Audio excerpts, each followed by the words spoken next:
Good day, ladies and gentlemen, and today we're taking a look at Starfleet Command Elite Force 2. That's not what that's called. It's Star Trek Elite Force 2. There we go. And hello, Neji, and today's a pretty good day, and Mountain Dew is pretty good. The Sugar Mountain Dew is better, though. And peace and long life, Andres. And hello, Cyrus, and hello, Snap Ninja. Alright, so, Star Trek, ladies and gentlemen. Now, this is a franchise that basically will never die, even though they've been trying to kill it. It is pretty bloody good, even if it's definitely much more ground level than Star Wars. Star Wars has always had that hint of legitimacy, whereas Star Trek has always been kind of a jobber series, I guess you could say. Mainly because they had a fraction of the budget Star Wars ever had, and they never had the budget to make things that were as impressive as something you'd see in Star Wars. Even the games. Star Trek games are never nearly as impressive as Star Wars games, but they're still good all their own. So, Star Trek Elite Force 1 came out in like the year 2000. I did not play it in 2000. I finally played it in like 2004. And I did not play this game back in the day either. I finally played it in 2018, after downloading it legally, of course. This is one of those things that was stuck on PC, never got a console port, and I see now why console ports are so important. So with that, let's get started! We'll just do normal, and we don't need training because I actually know how video game work. On Stardate 483, and yes, we got Patrick Stewart, before he became lame. From known space. It was transported 70,000 light years across the galaxy and cut off from Starfleet. That's a retcon, just so that Star Trek Voyager works. Tuvok created an elite strike force, the Hazard Team. After 7 years, Captain Janeway found a shortcut home, the Borg Transwarp Hub. Armed with technology from the future, Voyager attacked the Borg Armada. I like how he just is like, yeah, it's from the future. Yeah, that was a shit episode. I mean, a wonderful episode. For the Alpha Quadrant. But the Borg Queen had other plans. A Borg sphere captured Voyager and imprisoned the ship in a dampening field. Lieutenant Alex Monroe and the Hazard Team would have to sabotage the Borg sphere. The Hazard Team would free Voyager's crew or watch them be assimilated. That did not happen in the episode, but whatever. I mean, we wouldn't have a game if we didn't have a little retcon here and there. You would think that exactly, we come in peace, set to kill. And yes, we got Tim Russ. That should give you time to reach Subjunction 37, where you'll find the 3 dampening field generators. Got it. Let's go. Today, there's too much anti-lepton interference. Just boost the signal. Really, Cho? You want to do this? Commander Tuvok, Hazard Team requests permission to get going. You probably don't want to rush, you know, point-to-point teleportation. That seems like a really stupid thing there, Monroe. Yeah, exactly. Yeah, Tim Russ went nuts. He wanted to drink Drano because Cheetos.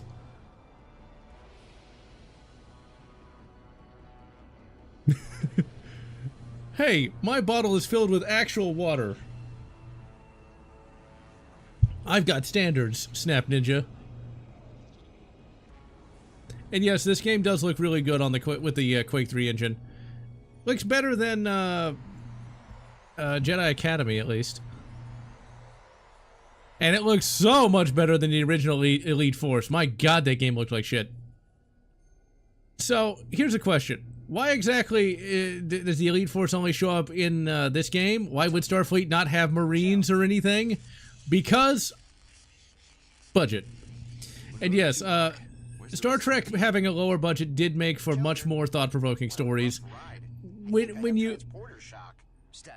When you watch Star Trek, you watch it for the actors and like them talking, not the actual combat. Unharmed, but queasy. My tricorder located you. I'll meet you in... Shall report. Just my luck. Force fields. I'm trapped. You know, Chell, you're utterly useless. Stay close, Jay. Chell was useless in the show and is useless here, but whatever. One of the retcons for this game is there was originally going to be a male and female Monroe, kind of like Mass Effect, there'd be like a male or female Commander Shepard. Now it's just male Monroe. Patriarchies! Or budget. So this is kind of like the, you know, like Jedi Academy equivalent in Star Trek land. Like, we got much better graphics. The gameplay is better than Elite Force 1. The voice acting is still kind of crappy. I mean, they didn't have the budget to hire too many. They spent their budget on, you know, Patrick Stewart and Tim Russ and a few other major names. This comes from a time, lads and lasses, when video games could just be games. This is a game that came and went. Lost to Eternity. I don't think I've seen that. Monroe also played Batman in the 2000s cartoon. I gotta look that up. Well, I can see why you might prefer Elite Force 1, but to me this game is just improved upon everything in that game. They're both good games. Okay, let's see. What do we do here? There we go. I don't know why we need a cutscene for them going down a bloody elevator shaft, but whatever. Yeah, actually, the first time I ever cosplayed was as a Star Trek character. I got me a Captain Kirk costume from the late 23rd century. A tricorder just like this. And a Rathacon phaser. That Rathacon phaser, I have a lot of emotion for. It's just because me and my grandfather got it working because it broke. We had to, like, build our own battery contacts, which was awesome. So yeah, the Borg. This was like the big villain that was introduced in Season 3 of Star Trek TNG. TNG got off to a real rocky start. It wasn't until, like, the Borg episode that it really found its footing. Usually a Star Trek show will take about 3 seasons to get good. TOS notwithstanding, Star Trek TOS was pretty good from the start. Whereas its third season was actually probably one of the worst, just because they had a fraction of the budget and the stories were really crazy. TOS season 3 was had the episode Spock's Brain. Really, Star Trek became truly respectable with Star Trek TNG at Deep Space Nine. Tech 4 games. Yeah, Tech 4 had some of the best. Reading the Mirror books. Yes, I love the entire Mirror Universe saga of Star Trek. Raven Software made both Star Wars and Trek games. Yep. And hello, Riley. But, yeah, their Mirror Universe Star Trek books were some of the best. Really, Chell? Why are you here? Oh, I love it when they say, we are here to improve ourselves. It's like, oh, wait a minute. Are these college students? I can't tell the difference. Really, Chell? Shouldn't we already know that?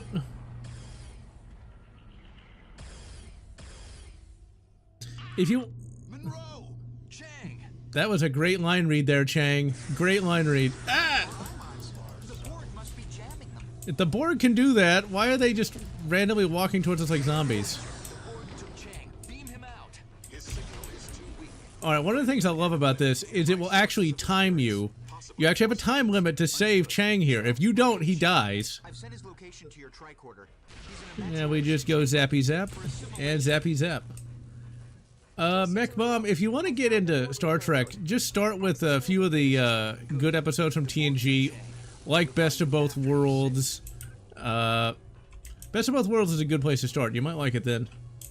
There is a lot of Star Trek, but you can kind of pare it down. Look for like some of the best episode lists. You don't need to watch everything. It was serialized television, so they had to have a lot of filler. It's kind of like anime almost. TNG Season 1 was still kind of TOS, but like asshole-ish. There's an episode from Season 1 of TNG where like the entire crew of the Enterprise want to kill people just from the 20th century for some reason. Mirror book selection.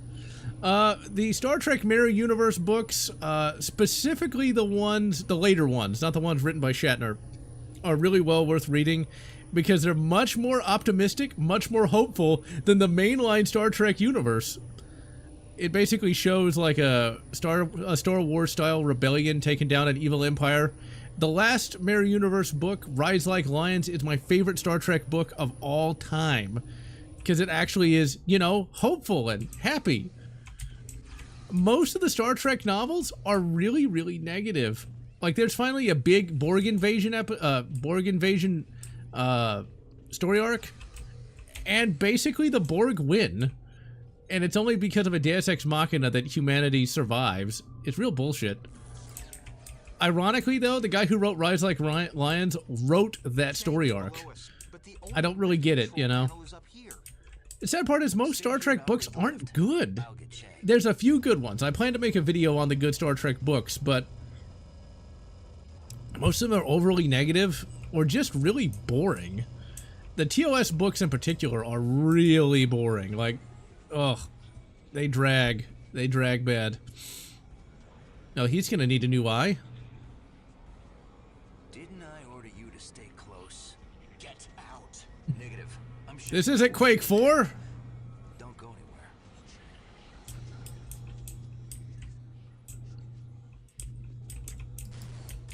Yeah, and then the sad part about Star Trek, though, the book series, as you can see, we have a limited time to save Chang here, so we gotta actually move our asses.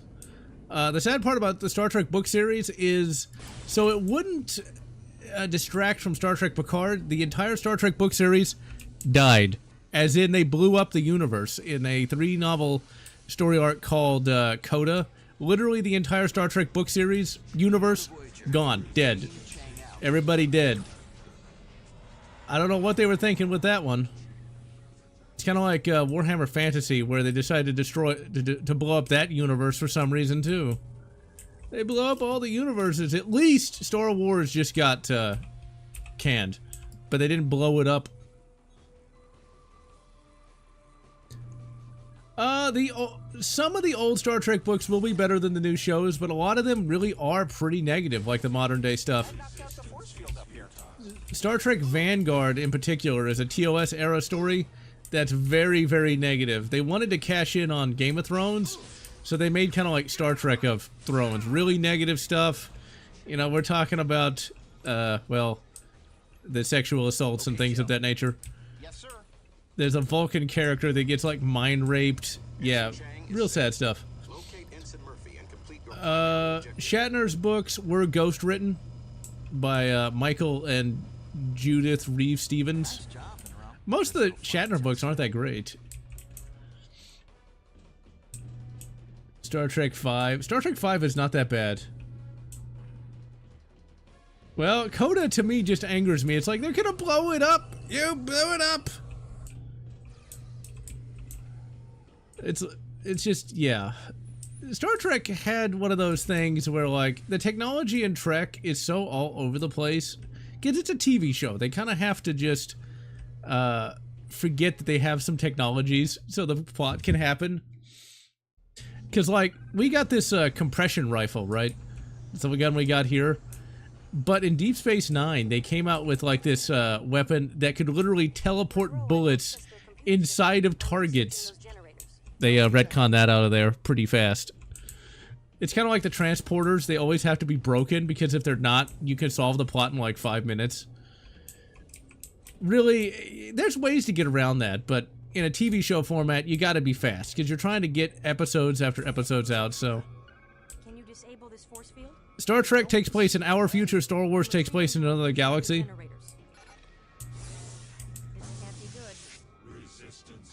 And... oh yeah, we gotta save Kelsia. She's the love interest. Star Trek is much more of a cerebral series, whereas Star Wars is going to be much more action-focused. There is some action in Star Trek, but not nearly as much as Star Wars. Star Trek originally was a lot less combat-focused. And I'm going to tell you, Star Trek 5, I think, is actually a halfway adequate movie, but I don't think Shatner's a good director. That's the thing. There was some good stuff in there. And yes, the Voyager books are boring. I was so excited when Homecoming came out, because Homecoming is set after the end of the show, and I thought, oh, it'll be great. Instead, not really. They're up in subjunction 37 near the Borg central plexus. Good job. They beamed in right And yeah, Star Trek takes place sort of like in an alternate future and imagines if humanity could actually be good. We were shooting up the place. That means they classified us as a threat. This just got messy. Those 2D Clone Wars, pretty damn good stuff. We need to get on the lift to subjunction 37. The lift? Right, Governor. Let's go to the lift, Governor. Can we have some tea? Let's see, where was I? T. So yeah, Star Wars is set in a different galaxy entirely. And has magic and shit. Whereas Star Trek does not have magic sometimes. Depending on the episode. Star Wars has less advanced technology. Star Trek has more. Hyperspace is faster than warp drive, but they don't have no teleporters or anything like that.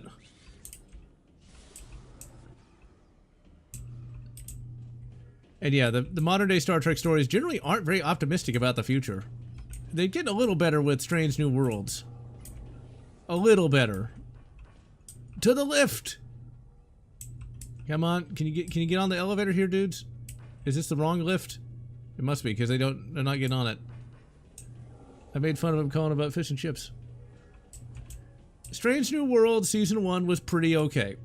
Season 2 was also pretty okay. The big thing about Season 2, though, is they had to do the musical theater planet. No, it was the planet. The musical theater, like, Nebula or something. Because, like, they go into Nebula. So there's an episode in Season 2 of Strange New Worlds where, like, the crew of the Enterprise goes into, like, this nebula that makes them start singing and dancing like assholes. There's still some good elements to that episode. One of the characters gets turned down by Captain Kirk, which was kind of funny. Okay, what are we trying to do here? Oh, there we go. They're gonna be self-actualized. These levels aren't nearly as confusing as a Raven Software game, but it can be a little difficult here and there to figure out where to go. There are too many of them. People are too focused on hating Christensen. Like, I'd say that, like, actors don't really matter. I mean, they do, but they don't. The character matters. You should be so invested in the character that the actor just kind of, like, fades into the background. Although, with that in mind, Star Trek is half as popular as it is because of the acting. But, like, with Star Wars, you know, since these are... It's weird. Star Wars needs to be less actor-focused. Star Trek needs its actors because it's a TV show. So would you say that missing the Dominion War was a good or bad thing? I don't know what Voyager would have actually done in the Dominion War that would have made them special in any way. It would have just been another ship. It's like, if we had guns, we could just shoot them. Okay, is this...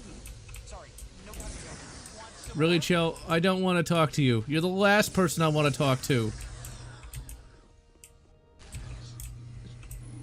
He's gonna shoot the energy terminal. I don't know if we should retire iron sights. It was a cool concept. Some games work with it, some games don't. Like a more modern-ish tactical shooter would make sense. Whereas a game like this doesn't really need them. Next is FTL attack. I don't think humanity would be a plague on the galaxy. Humanity really isn't that evil. But yes, if we had FTL, we'd spread out pretty fast. TOS Borg, now that's a question. Oh man. Monroe to Voyager. How's Chang? The doctor expects him to make a full recovery. We're proceeding to the dampening field generator so we can release Voyager. Monroe out. Those would be great, like Star Wars versus Trek. Now that's a thing that many fanfics have talked about. Looks like the Borg want to play. Not all humans are stupid either. I mean, we may the stupid humans are the loudest. Monroe, that force field has a control console. Really? My tricorder. See, we don't have iMods because somehow we got hacked.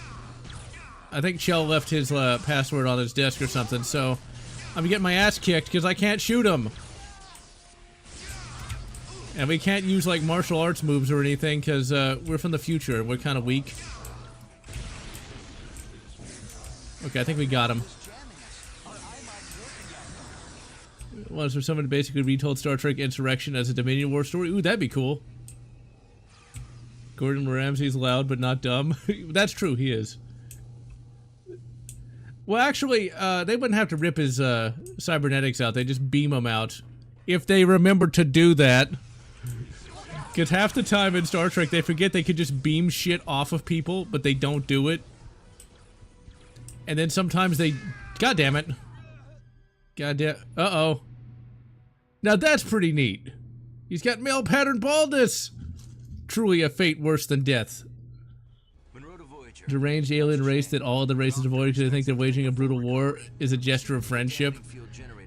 You know, something like that could work, but I don't know.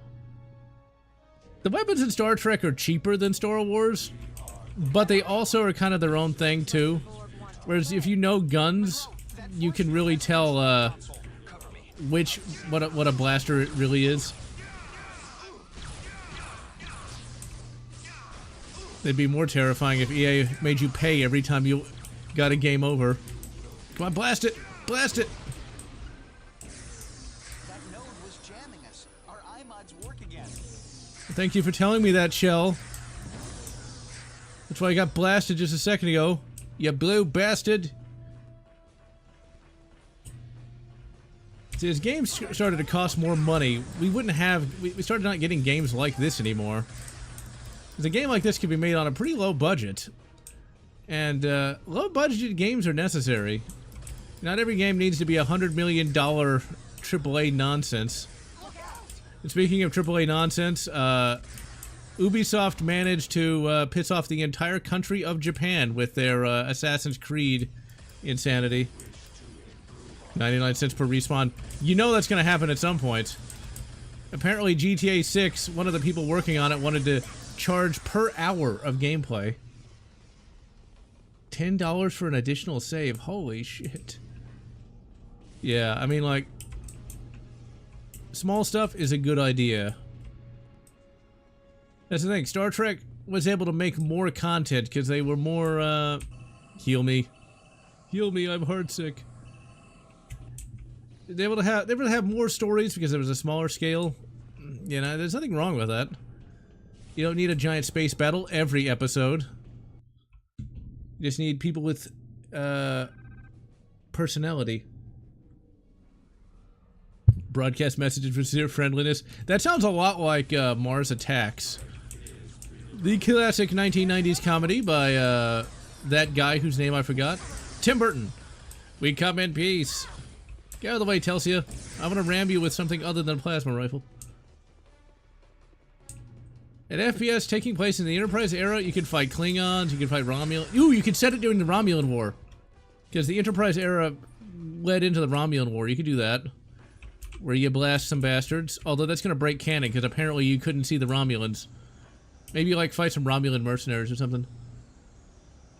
There are more better books or better episodes in Star Trek. Better episodes versus books. Most of the Star Trek books are going to be basically Star Trek episodes, but in book form. There are no big story arcs that are actually worth reading that I could see. Star Trek has so many episodes, and the writing just seems a little better, a little more optimistic. Xenomorphs or Predators? That'd be kind of neat. But Xenomorphs aren't that big of a threat. Oh, this is one of the cool gameplay things that we have for this. Okay, so we gotta basically do a little mini game here. Come on, give me the stupid tricorder. Resisting modulation. Monroe, use your tricorder on the generator's panel. The two of us can trigger a degenerative feedback loop. Shell, you just made that up. Okay, so we basically have to do science. I like how this is a first-person shooter, and we're doing a little bit of science shit. This is not even remotely accurate to real life, but you know what? Who cares? It's fun. So what we're trying to do is we're trying to match up these little wavelength things. Okay, I think we close... Okay, there we go. I think that we do the offset. Okay, there we go. I think we do the amplitude. There we go. Science shit!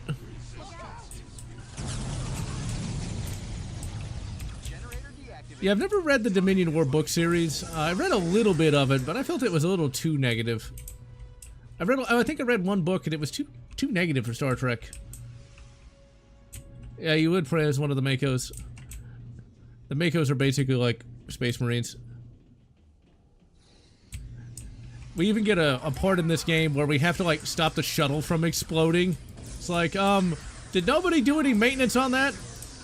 Why should the trigger puller have to do that? That okay, but wow. No wonder they pissed off all of Japan. Cool to have a book where Star Wars and Star Trek merge together. That would be awesome, but it'll never happen. See, like, Star Trek and Star Wars could work together. There's a bunch of fanfics that have been written over the decades. One where, like, Spock becomes a Jedi. Another where Data, becomes a droids' rights movement kind of guy. Droid lives matter. Stuff like that. I think one of the better Star Trek versus Star Wars things is also one of the most biased. They have one where, like, the Empire invades Star Trek. And, like, the Federation just gets smashed because the Empire is so much larger. Oh, yeah! Star Wars is galaxy-wide, whereas Star Trek is much smaller scale. It takes place only in 1/4 of the galaxy. So, like, the Empire is, like, many, many times larger than the Federation of planets. So, like, the Empire has, like, 1,000,000 planets. The Federation has 150. So, yeah. But then again, the Empire has been around... Galactic civilization in Star Wars has been around for, like, tens of thousands of years, whereas in Star Trek it's been around for about 300. Predator prequel taking place in historical Japan. That already exists. There's a short story where that happens. I think Larry Correa wrote that, actually. It's in the anthology If It Bleeds. So check out If It Bleeds, and you'll get that story. It's pretty good. It's pretty alright. There's a sort of a Star Trek EU, but until about 2010, I want to say, all the Star Trek books were not part of any sort of canon. As far as Paramount's concerned, the only canon is what you see on TV. That's it. So all the Star Trek books until about 2010 were pretty much their own thing. Some would try to, you know, have their continuity match up, but most of the time it did not. And then the Star Trek, like, novel verse became a thing in 2010, I think. And that's when it started to become more codified, but then it all died. It all died. It ticked off in Turkey. I don't know why anybody wants to play any of these modern games anyway. They're just so overtly political for no good reason. Virtue signaling is dumb. We're doing science shit. Okay, we're almost there. No? Okay, we're almost there. Now, realistically, our dude here should be able to figure this shit out just because he is an officer who went to Starfleet Academy. No, that's not it. Okay, so we're almost there. No, that's not it. I think that's closer. So we need to change the offset. There we go. Oh, wait. Star Trek crossover. The Imperium moves the purge of the humans to the Federation. That'd be really depressing, though. They're adapting to our new shield technology. We don't have much time. Kuza, it might not be political. And yeah, overtly political stuff is pretty crap. See, the thing about, like, politics, there was politics in Star Wars back in the day. When I review Revenge of the Sith, I'm going to mention that, like, it's kind of... that Lucas is technically talking about the Iraq War in Revenge of the Sith. But unless you know what to look for, you won't really notice. But he was basically talking about the Iraq War. And it's still not as overt as it could have been. Yeah, Space Marine 2 is supposed to be really good. I have not played it, just because I have not had a chance to. Mainly because I have not popped in that new processor yet. So I don't think I can even run it with the system I got right now. But once I install that processor, we'll be playing with power. Superpower.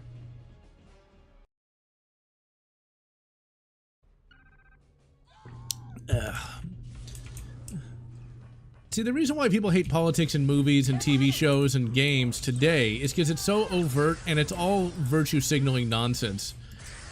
Strange New Worlds did a very good job of, like, working in some of that political shit without pointing the finger at anybody. And that's, you know, now that I think of it, that's why people hate the politics that it, like today, because it really is pointing the finger. It's like, you were bad, whereas in the past people would just sort of comment on it.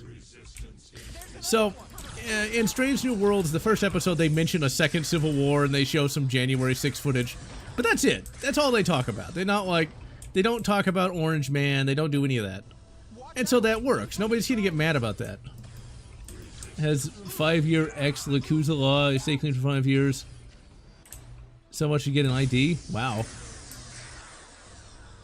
Japan is harsh. I'd like to visit Japan just because they've got a lot of cool museums I'd like to check out. And yeah, movies and games are supposed to be an escape. And if you want to, like, have some political shit, don't point the finger with it, is the main thing. Like, even back, I recently reread The Ultimates from the early 2000s. Oh man, that comic series gets political, but they don't point the finger. They don't do that. Okay, you can't go on the interstate without an ID. Damn. That's rough. Yeah, even Christian will tell him to take a break. I think this is an elevator, maybe? What are we doing in here? Look at the size of this level. That is what I love about the early 2000s. We did something in here and I wasn't paying attention. Well, you know, being a Starfleet guy, you know... Actually, a crewman would be an enlisted guy. A Starfleet officer would have a lot of the math. Yeah, Star Trek Armada's pretty good. I need to actually play that at some point. Another distribution node vaporized. Wow, Chell, nothing gets by you. How did you pass classes again? Oh yeah, you went down on the professor. Now, realistically, Monroe here should probably be, you know, an enlisted man. But whatever. Whatever, it's Star Trek. Now, originally, there weren't even any enlisted at all. It was all supposed to just be officers.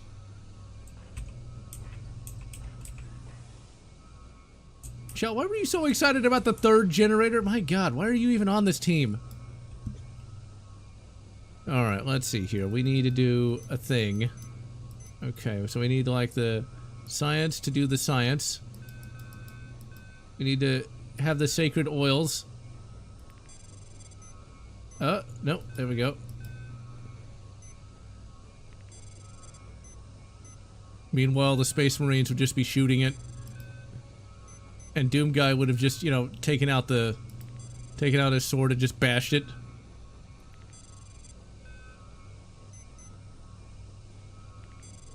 Do math. See, this came out at just the right time. Because can you imagine what this would have been like in the 2010s? This would just be a little, I mean, we're almost there. No, there we go. Yeah, Duke would have blown it up with a rocket. Well, hello, Triple X. Triple X. Oh, we got that. So I think we just need to, nope, that's not it. We need to do the amplitude. There we go. We scienced the shit out of that thing. Monroe to Voyager. How's that dampening field? It has dissipated. Voyager is ready to depart. 3 to beam out. Hey, where's Kate Mulgrew? She didn't return for this? There's a great short story set in another universe where Harry Kim, the Garrett Wang character, actually does get together with 7 and 9. It's beautiful. I feel so bad for poor dumb Harry, as they say. Monroe to Voyager. Now, I watched most of Star Trek Voyager with my Chinese bootleg DVDs I got from a flea market. And those are they work. But the packaging is hilarious, though. They change Captain Janeway to Precious Captain Way. And yes, Harry Kim does get together with a woman in another universe.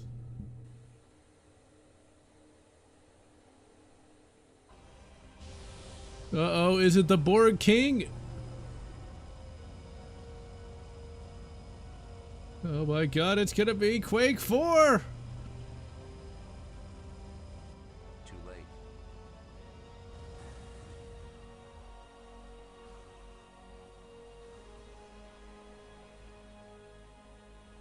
I didn't even know that fan game existed.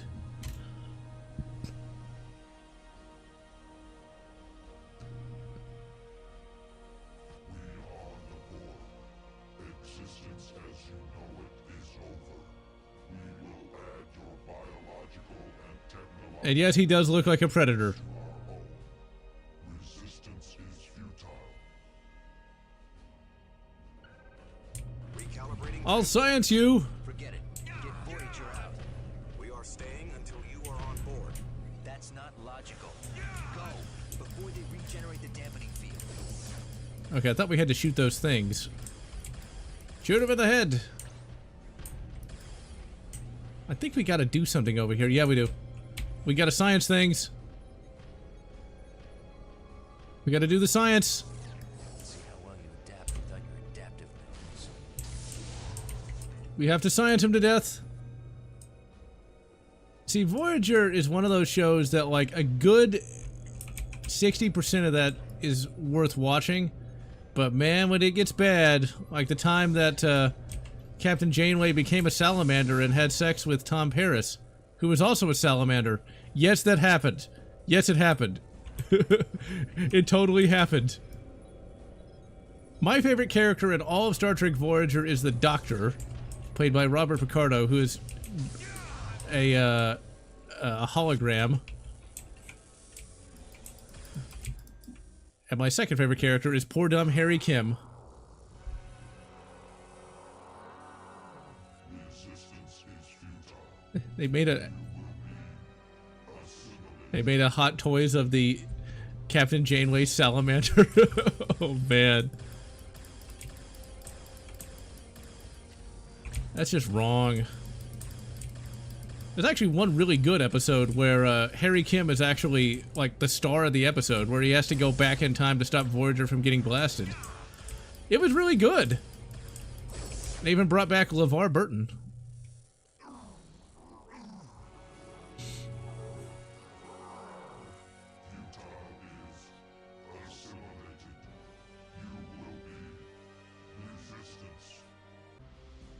I'm ready to chew ass and kick gum, or something like that.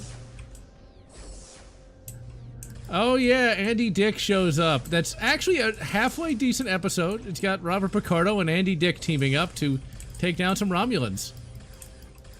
I don't know how Andy Dick was ever popular, though. That guy was annoying.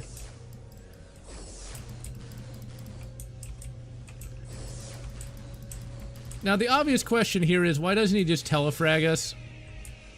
I mean, shouldn't he be able to do that? But then I guess if he did, it would be a very short game, wouldn't it? Give me health.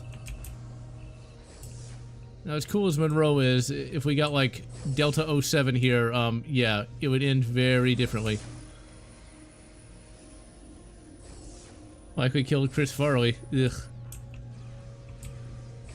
John Lovitz beat the crap out of Andy Dick? Okay, I did not know that. Good.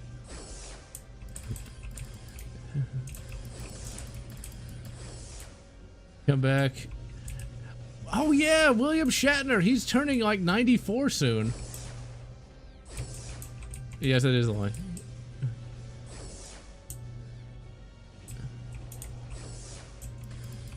Those DVDs are thankfully really cheap now. They used to be pretty expensive, hence why I got the Chinese bootlegs.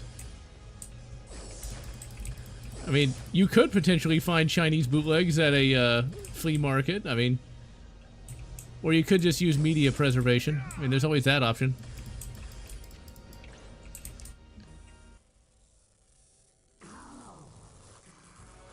He wants to chew ass and kick gum.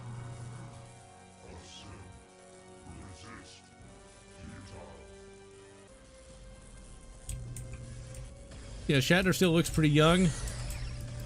One of my one of the happiest things I've ever done is I got to meet William Shatner a couple years back at a local con. It's like, the Shat! It was a massive line, and I was there for hours. But, yeah, it was really, really worth it to meet the legend. The one, the only. I had a chance to meet him back when I was like 15, but he ended up having to cancel. And so for most of my life, I wanted to see him. Nice. I actually like Mongolian beef myself.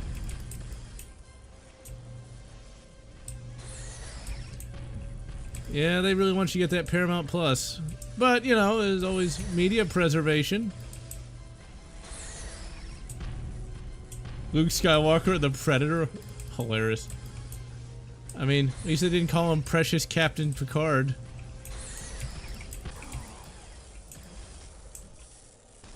You're terminated. Oh wait, wrong franchise. Assimilation is futile. A Duke Nukem Star Trek mod. I gotta look that up. For transport. Okay, Voyager. Let's go home.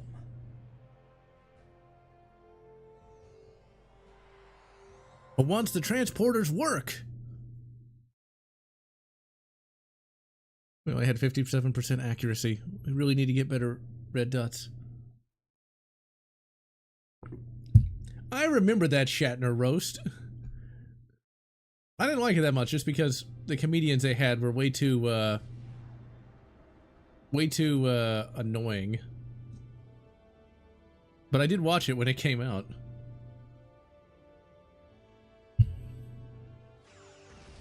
Missing half his hand. And so now we're catching up with the TV show. Why is there a Constitution class there? That is a 150-year-old ship. Like, what the actual fuck, people?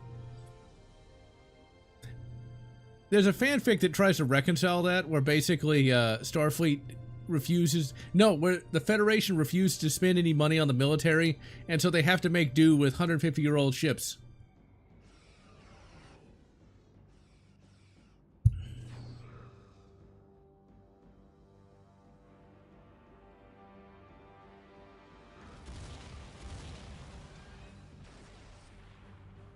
And yeah, I saw the intros for the T-1000. It's pretty awesome.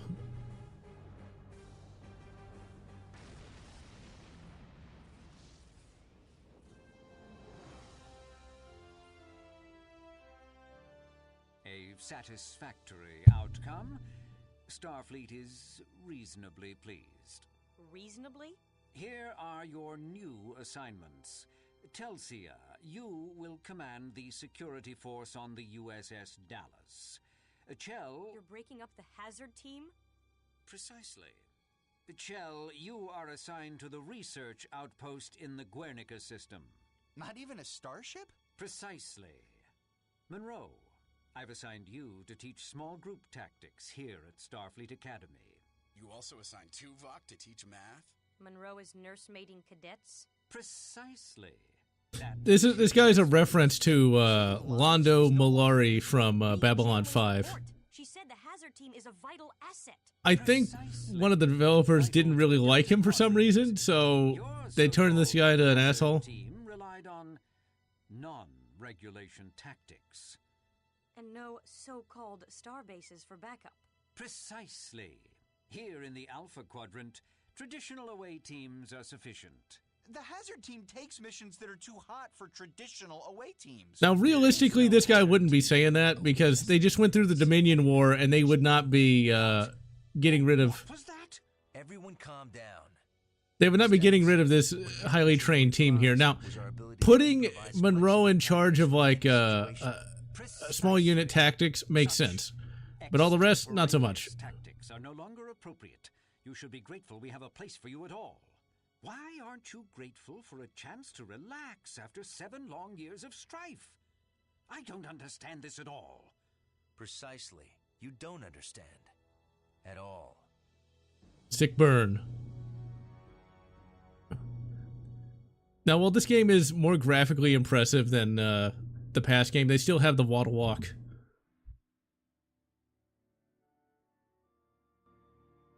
can't believe he's disbanding the hazard team. Come on, Monroe. Just give me 5 minutes alone with him. So you can be thrown into the brig? Chang's right. We have to do something. How do incompetent people end up with such important jobs? Maybe we can get him fired for being a hack. Whoa. Even Chell wasn't this bloodthirsty fighting the Borg. He hates bureaucracy just like anyone else. Someone in the chain of command will listen to reason. And if that doesn't work? Then we make some hard choices. Damn. We could be mercenaries. So yeah, like with Elite Force 1, you can wander around. There's a whole fanfic that talks about like how Lieutenant Monroe, you have a visitor waiting for you at the main entrance. Ground level. how the Federation is completely ossified and stratified to the point where they can't do anything militarily. But I mean, look at the size of this game. It's 2004, ladies and gentlemen. Yeah, the voice work is kind of jank, but it's Star Trek, you know.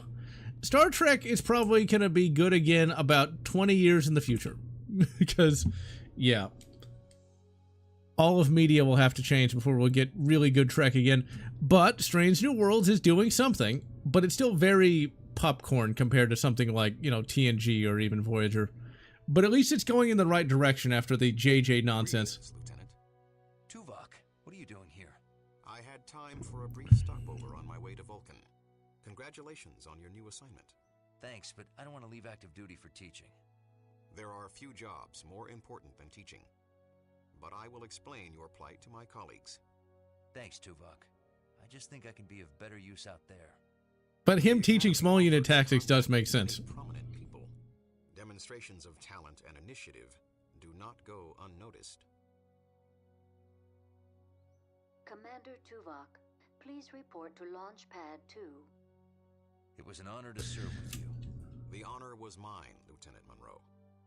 So, in the book, Star Trek Voyager Homecoming, well, Tuvok does a little more than just, coming home. Oh dear. Like, literally, there's a part of the book where he meets up with his wife, and, you can imagine what he ends up doing. He's all like, you know, normally you don't actually do this after a long wait, but fuck it.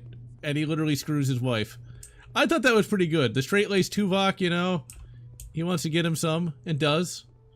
That's one of the few good parts of that book. The rest is just really boring or kind of out of place. But I mean, look at the size of this. It's all of Starfleet Command here. I mean, what other game lets you just wander around, you know, Starfleet Command? This is actually supposed to be the future of San Francisco. I don't see it.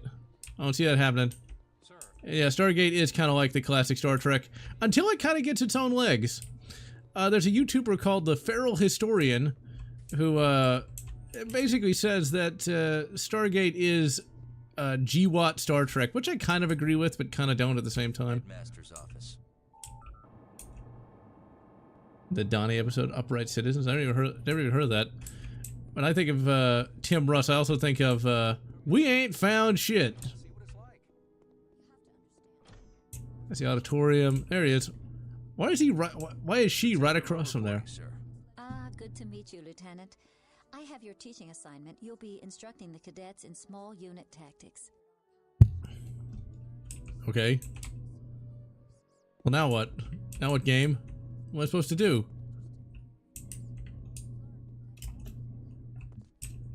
You're not even looking at anything. How do you know? How does she know? I think we have to leave the building. Monroe has left the building. To Monroe. Could you meet me in the courtyard? Okay, there we go. Our petition. Ground level. That was fast. That was like 5 minutes.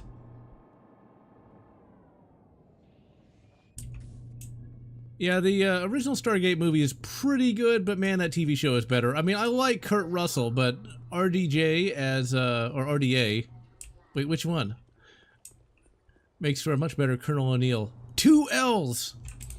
I was able to media preserve the unreleased Stargate Xbox game, but I've not been able to get it to work via emulation yet.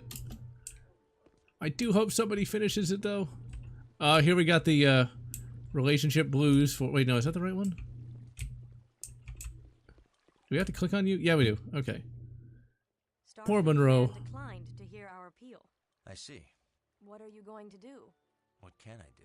Resign. And that will get the team back how? It'll show Stemmons the price of stupid decisions. It'll show Stemmons he can bully us out of Starfleet. I mean, Monroe is spitting facts here. Until the Borg pay a little visit, or the Romulans, or... The Dallas is a good ship. At least you're back in action. If I accept. What if we both resign? At least we can be together. I mean, okay. Here's the question, though. What would... Now... None of this stuff really works. This is not what you'd say. This is not what you'd want to say in a situation like this. What you'd have to explain is that Monroe, he wants to be in Starfleet. Yeah, it's going to be shitty for a while, but eventually he'll get back into the game. And he should explain to her that she needs to be patient, and that eventually the Hazard team will be rejoined at some point. But instead, you say, "I won't let you throw away your career for me. It won't work. We'll both go stir crazy," which really makes them both seem really stupid. And look, Telsia, we had some fun, but now it's over. It's like, what asshole would say that? I know there's plenty of assholes who'd say that, but still, this is the best option we got. Really, this is one of those things where I think these people are supposed to be in their early 20s, and so they're not going to be really that patient. But really, this is a moment where you would really need to be very patient. Because in like, what, 2-3 years, you're back. They're going to need a Hazard team. And in canon, they do. I won't let you throw away your career. But she ain't going to listen to you. You mean you won't throw away your career for me? See, Monroe, you should have listened to me, but you didn't.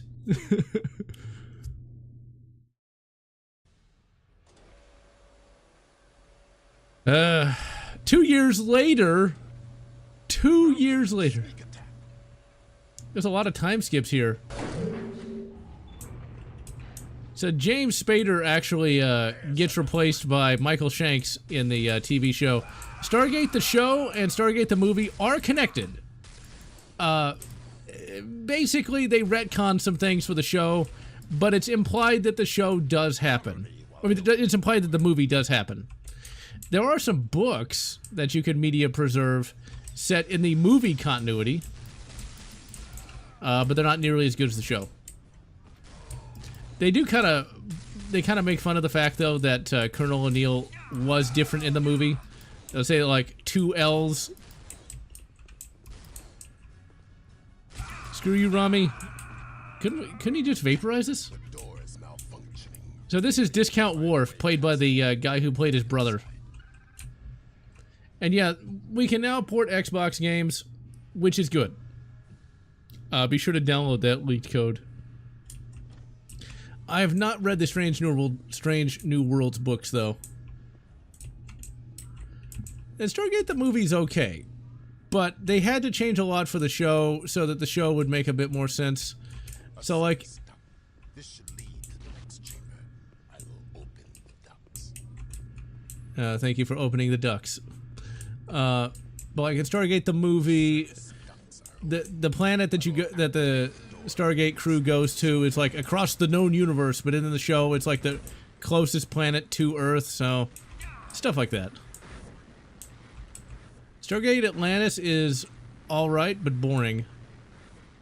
That was also one of the earliest roles for that guy, whose name I can't remember at the moment.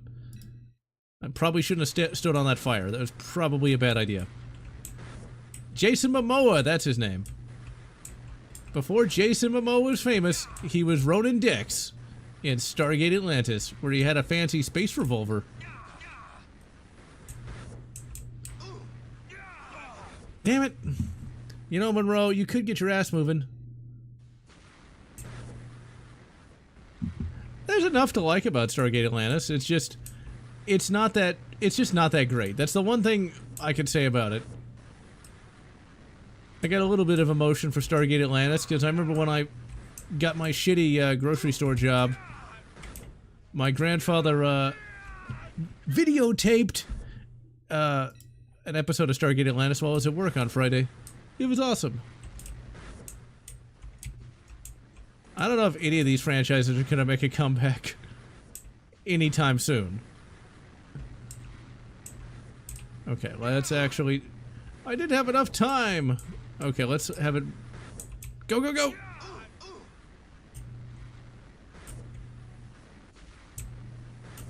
Actually, gotta pay attention here so I don't get melted.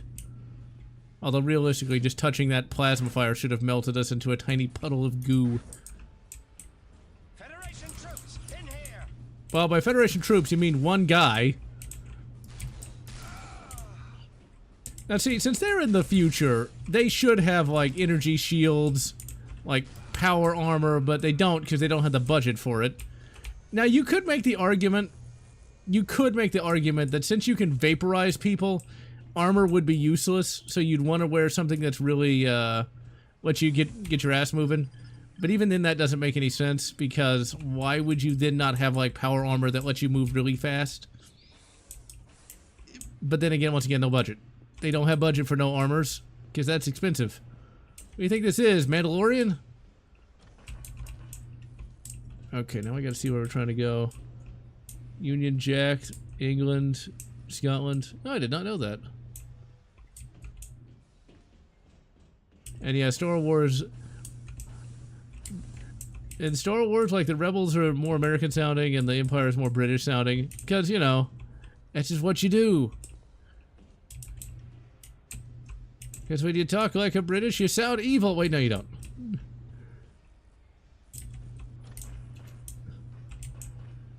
I remember finding this a little difficult to figure out the first time I played this. It's something obvious, too. It's one of those games where you do have to kind of, like, pay attention. Okay, so let's actually look around here for, like, a second. Literally just conjure what they need. Yep. Stargate Continuum is the last TV movie for Stargate, and it's not the worst. There it is. Oh my god, it's Time Splitters. Thanks for the positive reinforcement there, Captain Kern.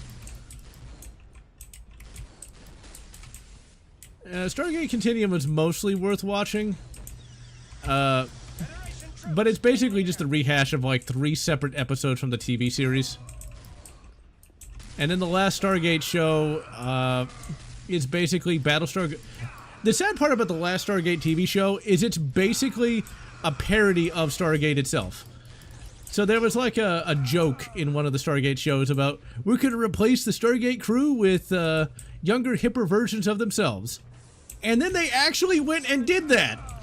And it was just a cheap copy of Battlestar Galactica. Why are you so excited about the elevator there, Kern? Like, seriously, what the hell? It's just an elevator, man. Relax. And yes, you can mouse inject Time Splitters. Favorite captain in Star Trek? Romulans don't take prisoners. That is such a hard question to answer. It's like, they're all good. Probably Captain Archer. Just because I really am a big fan of Scott Bakula. But then, of course, I say that, and I like Captain Picard, I like Captain Sisko. Corbett, execute hazard maneuver Monroe Alpha 3. Slice and dicey time. Wouldn't it make more sense to shoot people? I'm just saying. It's like, wouldn't shooting people be much easier than trying to stab them with a sword? But see, Monroe here, he's got style.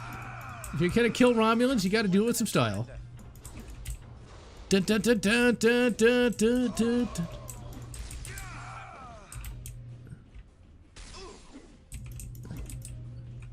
Oh yes, George Foreman has passed. Which is very sad, but once again, he really kind of beat up his body, you know, being a athlete and all. Holodeck simulation completed. Thanks, Corban. Good work.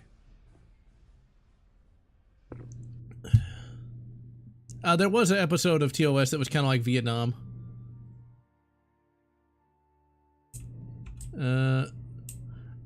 the Vietnam episode took place in the 60s, where like humanity was given guns to like some native tribe, and the Klingons were giving guns to another tribe. It wasn't bad. It showed that the Klingons were more than just, you know, Kapla and all the rest. Lieutenant Monroe, this is Captain Jean-Luc Picard. I enjoyed observing your holodeck session. Very impressive. Yes, thank you, Monroe. And now we're very sorry, but the captain is on a very tight schedule. I'm sure the headmaster's reception can wait a few minutes. Lieutenant Monroe, I was wondering where you trained. The Delta Quadrant. I beg your pardon? I led the hazard team on Voyager, sir. Hazard team? Yes, the hazard team was... completely superfluous. Excuse me? Superfluous? Precisely. Federation space is so completely different from the lawless Delta Quadrant. My research clearly shows that Starfleet captains do not need hazard teams. I see. And are you a Starfleet captain? Well... Yeah, get it, Picard. But...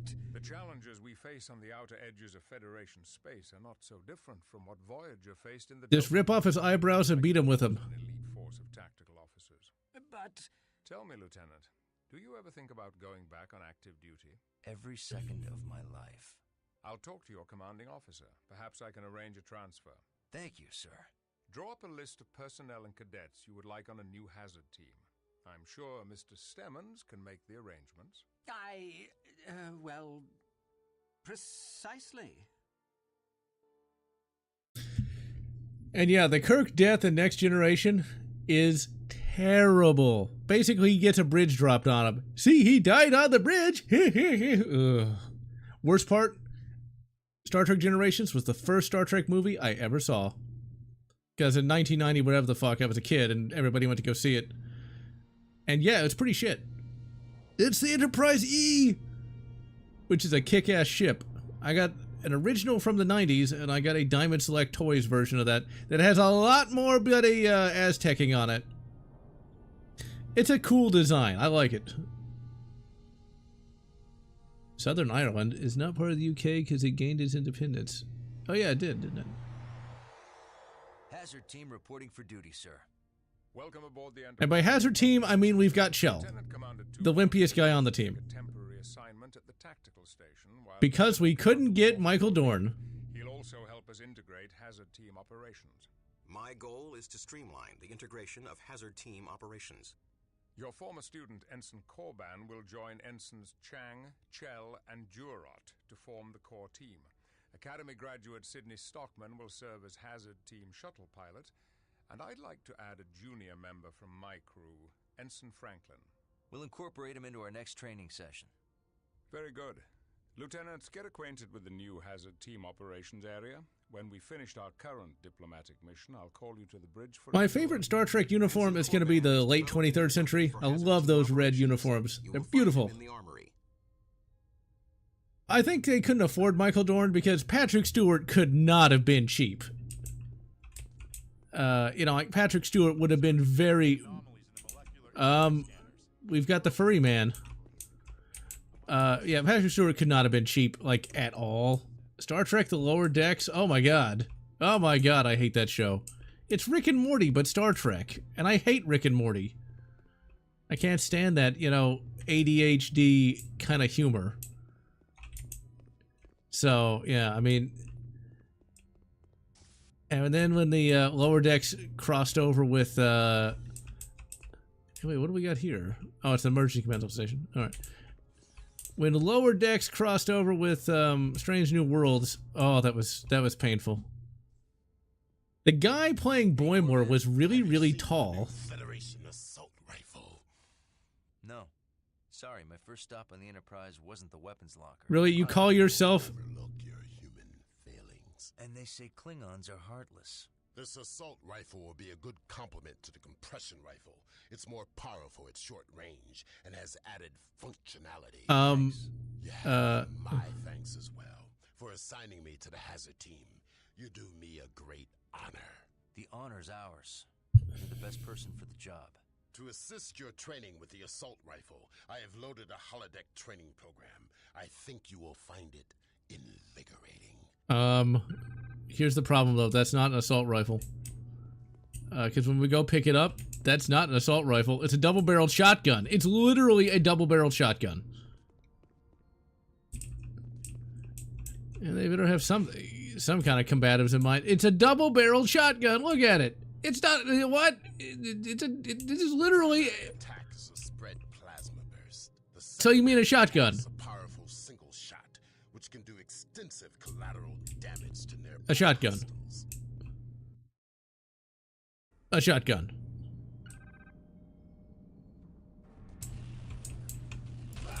A shotgun. Really, Kern? A shotgun?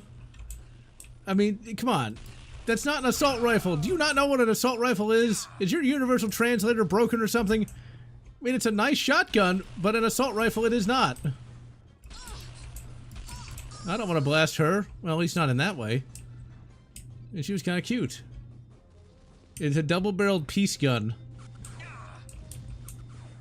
I'm not really excited for Star Trek Academy, because that's gonna have that stupid Ensign Tilly in it. The chick that's like overweight, even though she's supposed to be in the space military. Is she gonna be able to run PT? I don't think so. No, it's like most of the modern day Star Trek is just kind of annoying. Oh, shut the fuck up, Kern. If there's a Mando in here, there's a fanfic I want to write where like the Mandalorians save the day during the Battle of Wolf 359. Where like Din Djarin and Boba Fett like board a Borg cube and just utterly wreck everything on it. I mean, it'd work. They just start stabbing people with like Beskar spears and shit. The difference between a rifle and a boomstick, exactly. It's like the Federation assault rifle. You mean the Federation shotgun? It's the peace shotgun. We have a shotgun of peace.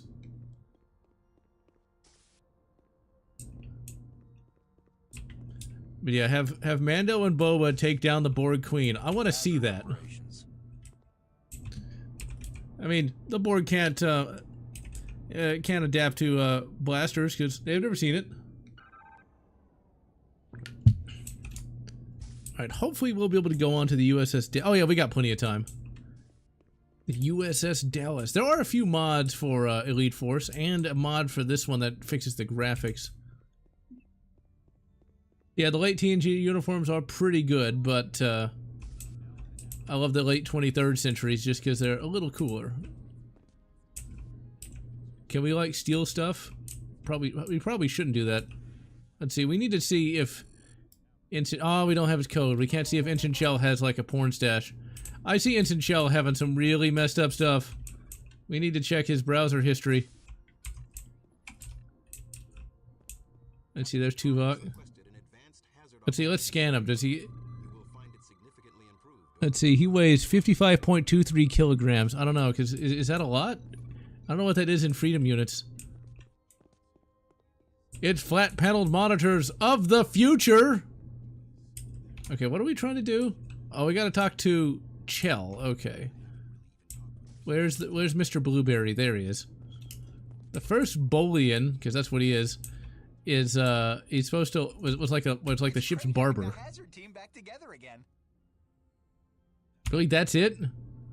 That's all I had to do? Really, dude? You made me come down here for that? You're on thin ice, Chell. Man, Tuvok is kind of a lightweight. Only 130? See ya, Kreshichin, or how the hell you pronounce that? Yeah, you still got time, Agnostic. Because they're only an hour 14 in. Okay, now where's Jarrot? Oh, we gotta go to the locker room. Are we gonna haze her? Or him? Him, her? There actually was, before it became popular. Can you believe it? The Enterprise? That's some voice acting. She's gotta be from a cartoon. There actually was a character of unconventional gender. I returned to Vulcan for further study. I've greatly improved my medical skills. Really, that's it? That's all Please report to the bridge. That's all you got for me? That's all you got? Well, we got one of those Andorians. And that's just a background character. They put that much effort into it. We'll get back to the action. This is like Elite Force 1, where you get to walk around the ship. And Voyager was the gateway for many people. And Voyager was 100% adequate. That's about it. That's about it. 65% good, rest not so good. Harry Kim, great unsung Star Trek character. Tuvok, how did you get here before me? Did you just teleport up here? Oh wait, he could do that. Lieutenant. Glad to be here, sir. How long do you think it will take to train your team to the level of readiness you had in the Delta Quadrant? We are receiving a distress call on Federation channels. This is Captain Galloway of the Federation starship Dallas. We've been boarded by an unknown alien life form. Warn all Federation ships, under no circumstances should you approach this vessel.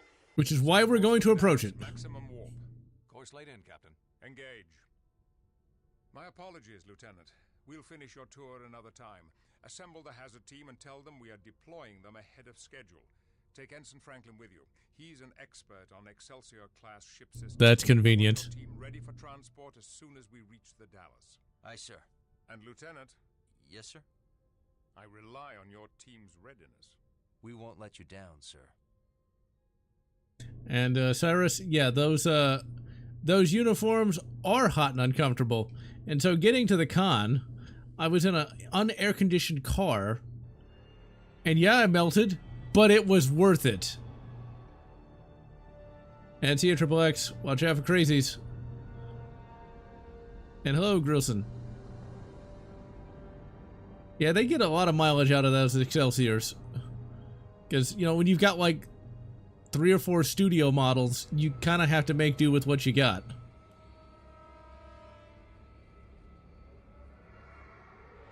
And yeah, that was Picard.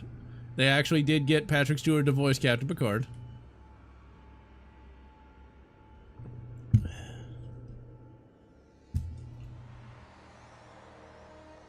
Yeah, I've always been a big fan of Star Trek and Star Wars. I like Star Wars slightly more. No life signs in this area. Slightly. It's actually kind of funny. I got a picture from when I'm a kid on the bridge of the original Enterprise, because there was basically a bridge exhibit that went to the local mall. And I got a picture on the bridge, but I'm wearing a Darth Vader TIE Fighter t-shirt. Go figure.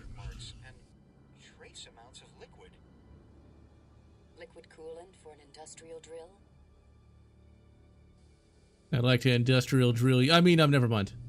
No, too little, and it's thicker with enzymes and trace organic compounds. Almost like... what? Saliva.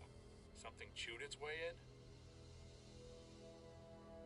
That guy is so gonna get red-shirted. Restore the main ship systems. Franklin, where are the gravity controls? I'll send the location to your tricorder. I mean, I guess that works. Nobody heard the ear. I can't disengage the lock. Nobody heard the ear-splitting scream. You know, is it the flood? Oh my God, it's the flood. We're screwed. Even though technically we shouldn't be because we've got teleporters, but whatever. Let's see. Oh yeah, we gotta do puzzles here. It's time splitters, future perfect. It's time to split. Or not. Did I get hurt? Okay, good. Had an NDE and questioned his faith. Oh, I remember that one. Where, like, he almost dies, but then they bring him back to life, but they didn't actually see, like, you know, space heaven. That was a pretty good one, actually. See, Voyager could actually be good sometimes. That did it. The door's unlocked. Yeah, Star Wars is a little easier to get in than Trek. A little. Star Trek and Halo. I mean, the Federation would win any battle against a UNSC ship, but I'd love to see, like, Master Chief try to integrate into a much more peaceful universe where aliens aren't all insane psychopaths that want to kill everyone. Ah, those new shuttles. See, these look a lot cooler than those boxy ones. Now, I got into Star Trek around the same time I got into Star Wars, but I had a lot more Star Wars swag than Star Trek. But I did have a big D as a kid. Had a couple Star Trek action figures, you know, Captain Kirk, Captain Picard, and that was it. I had a shitload of Lukes and Hans. I did not watch the Stargate cartoon and still have not seen it. Yeah, there's a Stargate cartoon that's like set in the future of Stargate. It's not really canon, I don't think. It really couldn't be. It's because there's a lot in there that's kind of weird.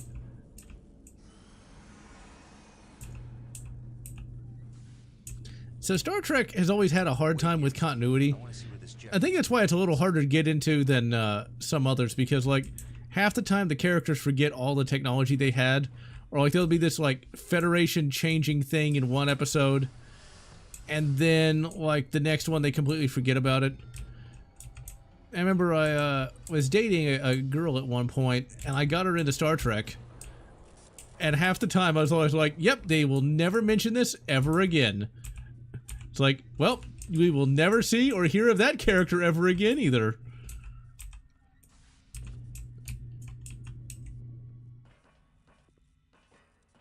Yep, you couldn't get P90s at that one point, or P90Ss at that point, but now you can. And those rifles aren't bad, or carbines, or whatever you want to call them, but yeah, 5.7, I'm not really sold on that cartridge. I know people love them, but just give me 9mm. Okay, what are we trying to do? Okay, I don't think we can go through these doors. I remember this being a little... No, there it is. Aha. Oh, yeah! Anthony Jordan, that reminds me. Yeah, there was an episode where, like, they wanted to have this, environmental allegory where, like, going too fast at warp would make you, would, like, destroy the universe or something. It was pretty stupid. And then they nerfed the Borg so that they wouldn't be so unstoppable. There's been a lot of fanfic writers, though, that have tried to basically reconcile all the weird-ass canon. They tried hard. That did it. The gravity is back on. And yep, TOS was really bad about that. Who's the Borg Queen? Yeah, First Contact was the one with the Borg Queen. Oh, and Cyrus, yeah, I did not watch that Stargate cartoon. But, yeah, Star Trek First Contact is not really the best place to start with Star Trek, because you have to know a lot of continuity to really get that movie, but that was... I watched that back in the 90s. In fact, on my wall right now, I've still got my Star Trek First Contact poster that I got from... I almost said Best Buy. That I got from, not Bedrock? Blockbuster, there we go. I've been able to keep it my entire life.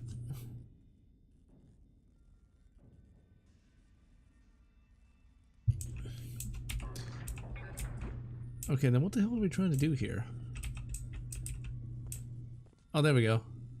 Yeah, there's been some AI upscaling of some of the original Star Trek shows. Now, Star Trek TOS got remastered. It looks pretty good remastered. TNG got remastered, but DS9 didn't, and neither did Voyager. And I think Star Trek Enterprise was actually broadcast in HD, but don't quote me on that. Yeah, Blockbuster. I remember those good old days. Although these days, you know, it's like Blockbuster would be obsolete for me anyway, because media preservation and such. My childhood Blockbuster is now an animal clinic. But hey, at least they didn't demolish the building. So that's something.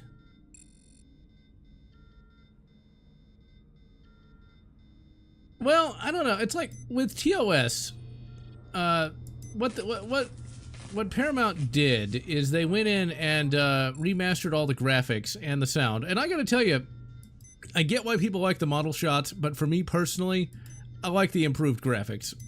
I like it. Because it makes the show look so much better.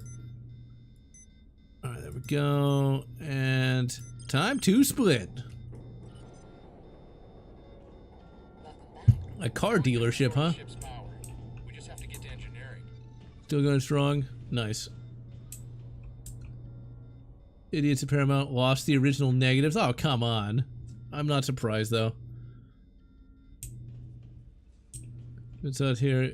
Is now a mountain bike store. Yeah, because me and my family would also go to a local video store that is now a breakfast place. I think it's like the Egg and I breakfast place or some shit. Hey, what's that? Could it be it's a xenomorph? No, it's not.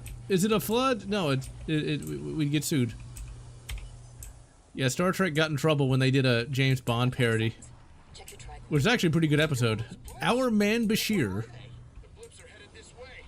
They're getting closer. They're almost here. They're coming out of the walls, man. They're coming out of the goddamn walls. Hey, you sound disappointed. The only thing worse than an alien attack is an alien attack that hides when you see it coming. You know, Chell, I like the way you think. Finally, you grew a pair. Is it a xenomorph? No, it's not. A fox's peach. I never heard of it. A couple years ago, came back. Yeah, AI is not all bad. Like, it can be useful. I've actually kind of changed my views on AI over time. Originally, I was like, yeah, screw the voice actors, unions, and stuff like that. But, you know, it is going to screw people out of work. Beast Wars and Reboot looked nice upscaled. Beast Wars. I've not seen that in a long time. That was when they were trying things with Transformers. Man, trying to transform some of those Beast Wars models, though, not easy. Remember Optimal Optimus? You needed a bloody instruction manual for that. We've reached main engineering. Locked. We have to find Clothing store. Yeah, Dix is annoying. Cheer's not near as bad as you. People thought that Dr. Bashir was bad? I always liked that guy.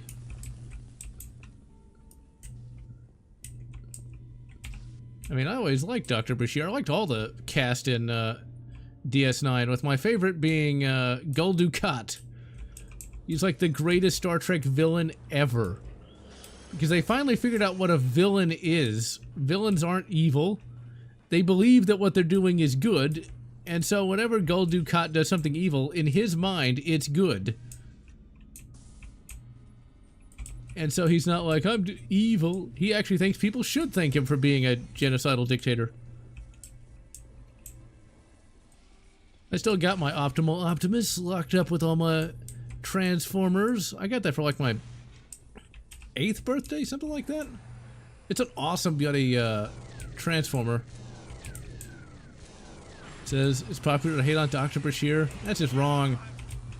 It's the Xeno Flood thing. Now see, Captain Kern really should realize that that's an assault rifle. The Federation assault rifle or Federation double-barrel shotgun is not going to be nearly as good as this. Yeah, okay, for those who don't know, Dr. Bashir would later become like this genetically engineered super soldier guy, which is really dumb.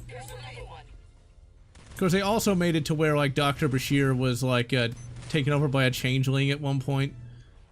If you don't know anything about Star Trek, you're not gonna have any idea what I'm talking about, but whatever. The OGs will know.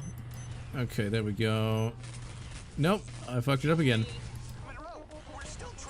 I know, you idiots. Let's see. Will that work? No. Crap. Actually, gotta pay attention. Okay, there we go. Nope, we can't do that. But we can do this.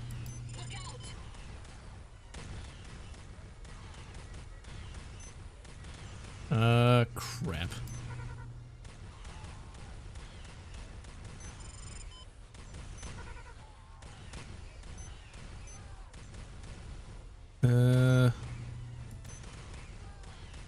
Oh, here we go. I can do basic puzzles. I'm a human being. All our guys are gonna die because, like, I can't do a basic puzzle. Okay, there we go. That shouldn't go and do that. Or this. Or that. Okay, nothing is attached to any of those. Okay, good. There we go. Yep, attention, droid workers. Is it decreased when he was in...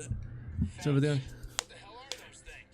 Yeah, so basically, Gul Dukat was essentially Space Spittler, more or less. He controlled the planet called Bajor, which is a major part of Deep Space Nine. And he basically cut down on the executions and gave people more food, and he thought that basically made him, like, you know, awesome, when in reality he was still a piece of crap. And the Dallas? We've restored partial power. Proceed to the bridge. Find Captain Galloway. What's interesting about evil is almost always hypocritical, cowardly, and self-serving. So like Gul Dukat, you know, he always had some excuse for why whatever he did that was bad was actually good. It's the same thing in real life. You know, whenever certain political people do something bad, like they steal money or embezzle funds, stuff like that, they're like, well, I didn't do that, that was somebody else. Or like, well, everybody's doing it. Or they'll say like, that's a lie, when clearly it's not. All kinds of stuff. The meme is like, well, if it is happening, it's good. If it's not, that sort of thing. Okay, let's try not to fuck this up. Okay, so we do that. Don't attach it to that, but we attach it to this. Puzzle time. Station went haywire because the computer thought it was a revolt. Yep. I think we fucked it up again. I think we did. Oh, we got to do that. All right, I see. Now, Gul Dukat was played by an actor named Mark Alamo, who was a famous TV actor, had a lot of roles, but he was actually on Star Trek TNG before Deep Space Nine. And so how they did it is it's where the character he played in TNG was the cousin for Gul Dukat that looked remarkably similar to his more famous cousin. Retrieve captain's logs. Okay, here we go.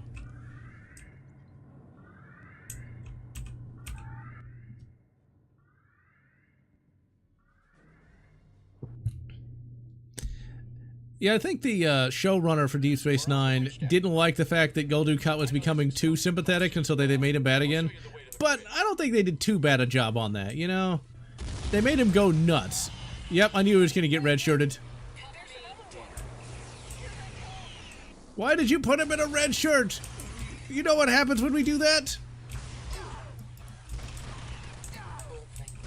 Stay sharp. I mean, who would have thought that Franklin would get killed? I'm shocked. Absolutely shocked. I thought he was going to become like the greatest character ever. I mean, technically, Gul Dukat kind of was a follower of Zinj because he followed like some evil wormhole gods.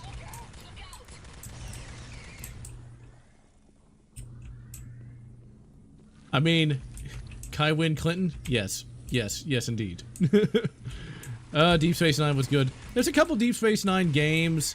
There's like a third-person shooter, which I will stream at some point, but I think it requires like 18 different steps to get it to work on a modern computer.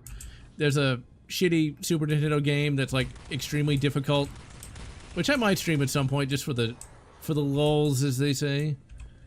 It's like really hard, like extremely difficult. I tried playing it once, and I don't think I got off the first level. Because, you know, there's not that many great 16-bit games. There's a lot of trash. But that's true of any sort of era, really, though. They're still trying to figure out what a good game even looked like. I mean, this was just kind of a basic game that kind of got, I don't want to say shat out, but just kind of got put out, you know, to make a buck off of Star Trek. But to make a game this good required a lot of skill. Like, a game like this doesn't just get made. Like, the people who made this had to put a lot of effort to make this as good as it is. Gerard, find out how he died. Chell, access the captain's logs. There are no wounds on him. Man, she is skinny. Presumably when the Dallas lost life support. Hey, look at that waist. The captain's log is online. Play it. Captain's log, stardate. Glad you're enjoying it. 535.1. We're responding to a distress call from an Atrexian station just outside Federation space. The attack crippled us. I've sent most of my crew to the space station. I hope they can protect the Atrexians. I don't think that's Kyle Katarn's VA. This is a voice actor that's been in a lot of stuff, though. too many of them. We've got cascading system failures. We're losing the battle to keep up minimal life support.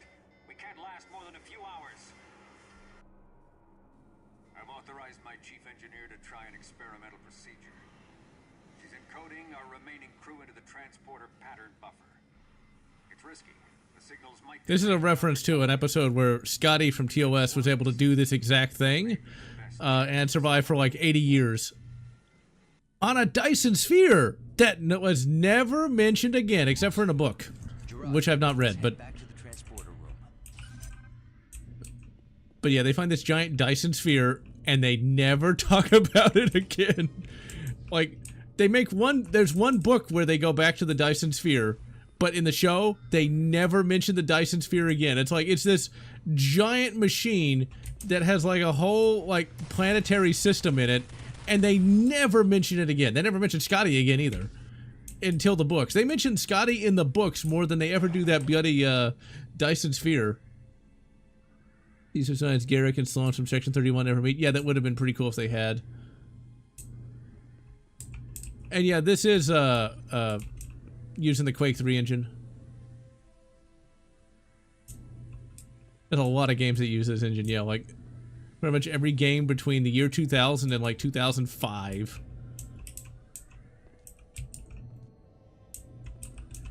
Okay, well what are we trying to do? Rescue the oh, we need to go to the transporter room.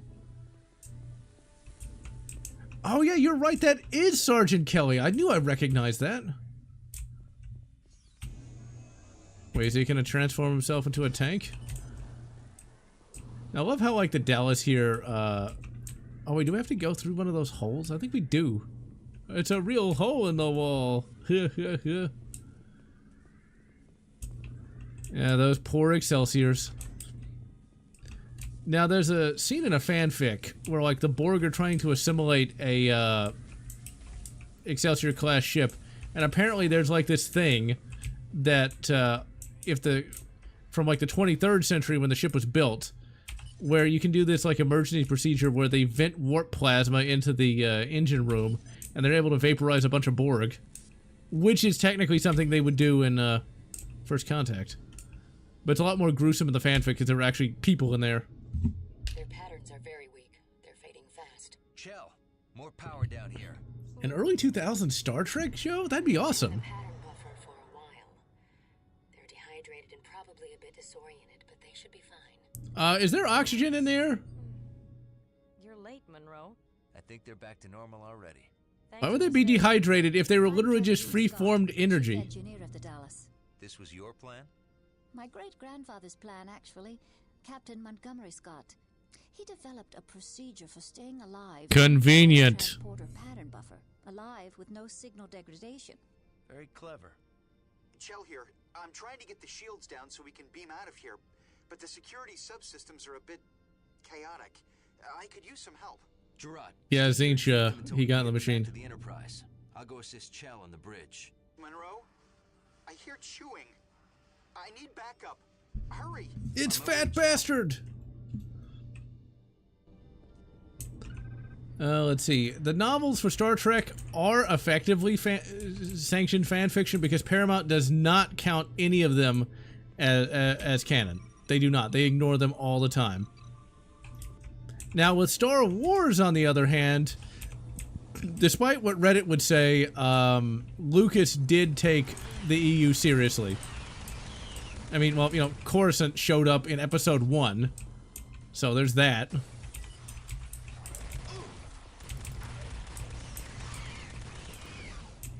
DCAU art style, that would be pretty cool, but if they made a Star Trek cartoon with actual writers and not just Rick and Morty, that would be good too. The 70s TAS is not bad. The animated series from the 70s, pretty okay. It does get a little weird here and there. There's one episode where Kirk and the crew meet like Satan, which is a little strange. I'm not really sure why they needed to do that. Some of the voice acting's a little ropey, but it's still by and large a pretty decent show to watch. Oh, you bastards.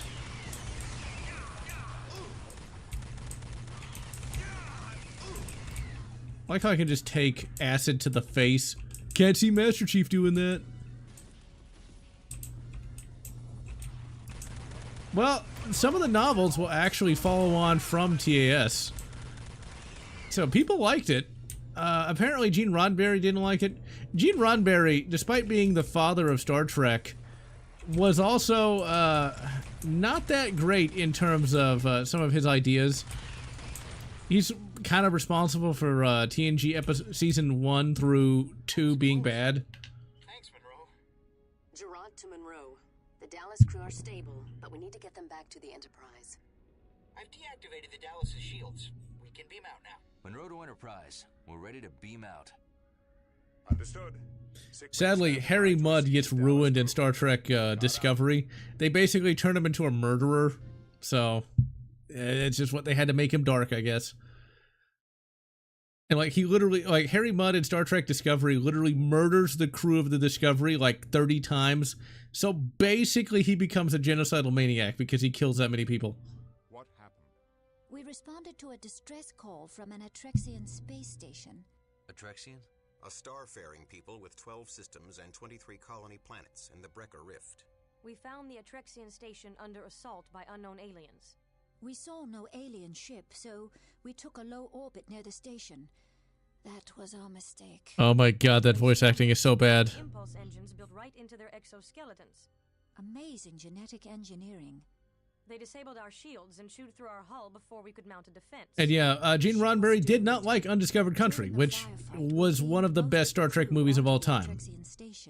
The captain raced away from the area with a skeleton crew of volunteers. We hid in the pattern buffers to wait for rescue. We hoped our ruined ship You would hid in the broadcast pattern warning to buffers, eh? Starfleet, so no other ship would risk You couldn't have re-recorded that line? Space station.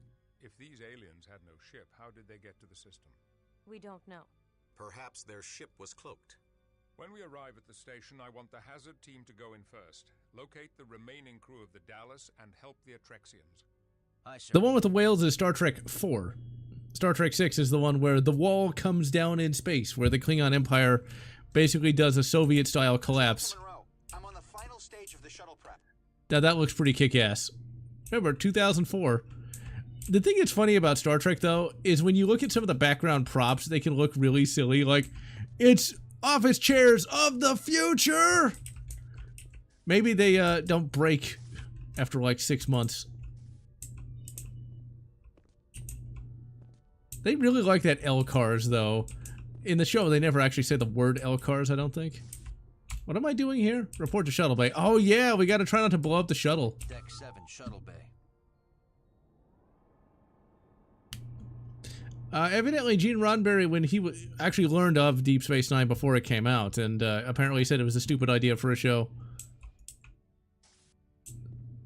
Yeah, I definitely recommend 3, 4, and 6. You can skip 5, but I do think that 5 is actually better than people say it is. Rotating chairs existed in medieval times. I did not know that. Can you believe that? About the Dallas? I cannot believe your hair, dude. It's... No, wait! It's Batman! Batman's in Star Trek! I've been doing research on Andorian plant life. Uh-huh. I'm sure you have. Let's see, what was I gonna say? Yeah, Star Trek 5. I remember we went to, when I was a kid, to Blockbuster, and we got Star Trek 5 and Wing Commander the movie. 2 movies that are supposed to be terrible, and yet I got a soft spot for both. Wing Commander is not the worst movie I've ever seen. Cleaning computer terminals was a retooled mode for an ATM miniature. That's what I love about Star Trek, you know? They do what they can with what they have. And yeah, I can agree with that. TNG had a lot of good stuff. Look at the size of this shuttle bay. Look at it. It's beautiful. 2005, ladies and gentlemen. Yeah, when I was a kid, my grandparents actually took me to this movie studio in San Antonio where they had like a Star Trek experience, but it was TOS based. And as a kid, I was actually able to push like a button that fired a photon torpedo at like a Klingon ship. It was the coolest thing I'd ever done at like age 6. Okay, I think we gotta like fix the ship, and if we don't, we die. Okay. Let's just save so I don't have to try to do that again. Okay, we've reported to the shuttle bay, but I don't know what I'm supposed to do here. Harry Turtleove made a fantasy series based on World War II. Yeah, he did, but I can't remember what it's called, and I think it was boring anyway. Star Trek Nemesis. All finished? I found a malfunction in the starboard nacelle's plasma exhaust. Yep. It's not venting properly through the driver coil assembly. It's going to take a little longer than I estimated. I thought Starfleet engineers always worked faster than their estimates. You tell me I gotta fix this thing? Plasma vent leak. It's Yep. running out. Get inside the shuttle and use your tricorder to bleed off plasma from the left computer console. Shouldn't we, like, get somebody here who knows what we're supposed to do? Chell, what the hell? Oh, crap. Oh, crap. Is going critical. Please hurry. Oh, we are so screwed. We're so screwed. No, wait, we almost got it. I think we're still gonna die, because... See, this game is... There we go. This game... Good job, Monroe. And they will never mention that again. Like, do you realize in any sort of reality, if something like that actually happened, there would be, like, weeks of reports you'd have to fill out. Months. Let's show them what we can do. We need to exercise caution. These aliens are capable of impulse flight. They're capable of chewing... And yeah, runabouts are pretty huge. They're capable of... I actually got a model of one of those that I made a number of years ago. Yeah, I loved Gargoyles. It's pretty great. And yeah, it does have a lot of the cast of TNG. Like, the main villain is played by Jonathan Frakes, a.k.a. Commander Riker. But yeah, Star Trek Nemesis is an absolutely terrible movie. Like, absolutely horrible. And it makes sense, because the director didn't even like Star Trek.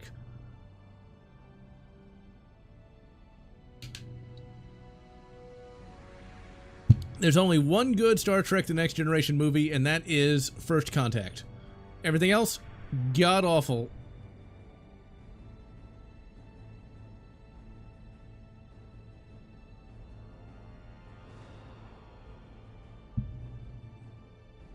What should have happened is there should have been like a TNG like sequel series instead of a bunch of movies. But alas, such a thing was not to be, and Star Trek Picard doesn't really count because it's not really about a ship and a crew. It's just, you know, Picardy's there and some of the other people show up now and again. Hazard team, report in. The aliens have completely destroyed the lower environmental ring. No sign of the Dallas crew. I'm proceeding to the rendezvous point. Yes, I would actually rather watch Trek 2009 over Nemesis. Weapon that seems quite useful for dealing with these aliens. See you at the rendezvous point. The casualties are staggering. The medical wing is completely destroyed. I have found some survivors. I'll meet you at the command center once I've stabilized them. I mean, the J.J. Abrams' first Star Trek movie is complete popcorn, but Nemesis is just... It's slow, boring, and does a really big disservice to Star Trek. We've got our Federation assault shotgun. The light assault machine gun, right? Alright, so we're probably not going to be able to finish this level. Yeah, because we only got like 9 minutes to go. But see, this is where the Federation shotgun will actually work really well. Our shotgun apiece. Our fiery but mostly peaceful shotgun. So if these little creatures have like a impulse engine built into them, okay, if they hit us once, we should just literally fly into a million gallons, or not a million gallons, but like, we should just fly into a red paste. We would not survive. Red Dwarf. No, I've never seen Red Dwarf. I've had people recommend it to me, but I just have never had a chance to even media preserve that. Star Trek movies when I was a kid. Star Trek is good though. Even as a kid, you just gotta watch the right episodes. The Scimitar wasn't bad, but at the same time, it's like we're gonna introduce a whole new villain that's like Picard's nemesis that he meets literally one day before the movie. Red dwarf the smeggiest. I know what smeg means, and yeah, I can kind of agree with that. Would not have been a bad thing if he was willing to do the required homework. Exactly.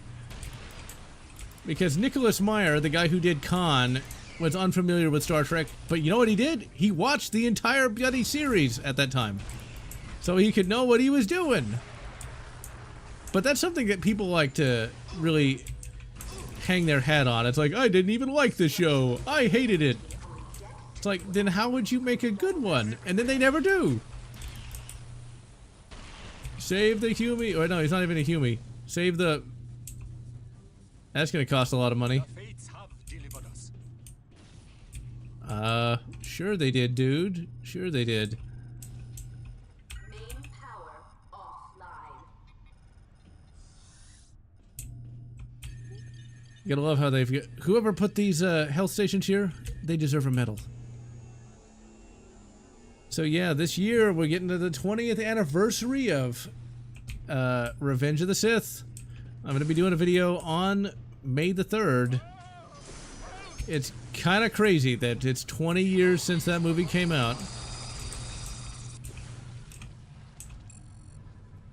Oh, the first Star Trek movie? Oh my god, that movie's bad. They don't call it the slow motion picture for nothing. Okay, so we need to actually do some science. Weird science! I like MILFs. Okay, so we got MILF 1. Is that not gonna work? Because I can't... No, it's not. We're gonna have to... Okay, let's do that. And this... No! No, no, no, no! Okay, there we go. You put a lot of these puzzles in there. I didn't remember that. And yeah, time just keeps ticking away. Told point blank, do not play any of the games. We don't want you forming opinions on the characters. Wow, that's bullshit. That is bullshit. Okay, so what we gotta do is we gotta do... No! Damn it! Meanwhile, all those poor aliens are just dying out there. It's like... Look, okay, maybe I skipped math class so I could get drunk. I was sick that day. Okay, so I think what we want... Yeah, that's what we want to do. We want to do this. And that. Ah, I see how this is going to go. Okay, so it's that. Gonna science the shit out of it. There we go. Now that's connected to that one. Okay, there's that one. Boom. There's this one.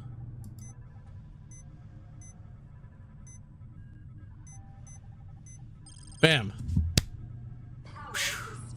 Before the series still found out that the showrunners did not understand any of the characters yet. Well, it's Amazon. They don't really care. But the only thing they got right was Invincible, and to be honest, Invincible's not as great as people say it is. Sister's boyfriend when it came out. They got to the point of sorority. I went to see it with my mother back in 2005. Went to Alamo Draft House the first time I ever went there. And hello, Caleb Hicks. You got here kind of late because I'm almost done for the day. And most Decker is a tragic character in his command up in his girlfriend. He gets turned into a robot and he dies at the end. Yes, it is pretty sad, but man, that movie is... Actually, the way you described that, that would make for a much better movie than what we got. What we got was just special effects, man. Look at the colors. If you were high, that movie would probably be much better. But as an actual movie-going experience, it was so slow and so boring. Okay, so did that open up something? That's not a door. New Resident Evil film. I would not hold your breath on that, because there's not been a single good Resident Evil film in ever. I mean, it's such a simple story. Just adapt the first game. Adapt the book. They made a book out of it. The book was great. Instead, they bring in Resident Alice and... Ugh. Resident Evil 1 is still a movie I kind of like, though. Just because I remember going to rent it with my grandfather. I mean, he liked it more than the book, actually, so... Make of that what you will. What are we trying to do? Find out what happened to the Dallas crew, proceed to command center, activate the minecart. Okay, that's what we just did. We needed to turn on the Donkey Kong cart. And like, it's not a hard movie to make. You have two major characters. You've got Jill Valentine and you've got Chris Redfield. Boom, done, finished, complete. Do it, do it. And yeah, those 3D Resident Evil movies weren't all bad. Minecart madness. That is really hard without it's really hard without save states. Okay, maybe I shouldn't have waited. Maybe I shouldn't have sat in the minecart. Maybe that was a bad idea. Oh no, we're all the way back here. I thought it would save before then. I gotta do that puzzle all over again? Ugh. Wow, he was really in that? That's crazy. Drafts of the original script by George A. Romero. And yeah, the George A. Romero version of Resident Evil was going to turn Chris Redfield into a Native American, if I'm not mistaken. And he was going to be able to, like, sense the zombies or something. There's, like, going to be, like, some kind of musical cue every time he sensed, like, a zombie. Which is kind of strange, but okay. I mean, turning him into, like, a Native American shaman, I mean... When I think Chris Redfield, I don't really think that, but whatever. I don't know why they need to invent things for the movie. Because half the stuff they invent never was good in the first place.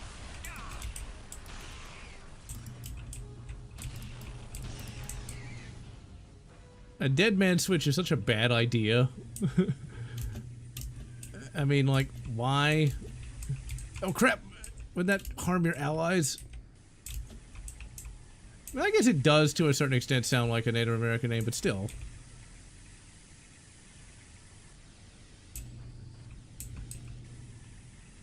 Ugh.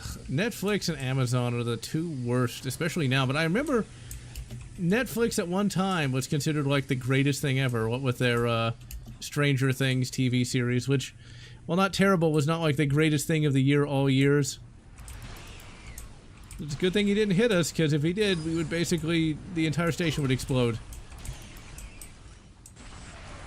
Okay, let's do that again.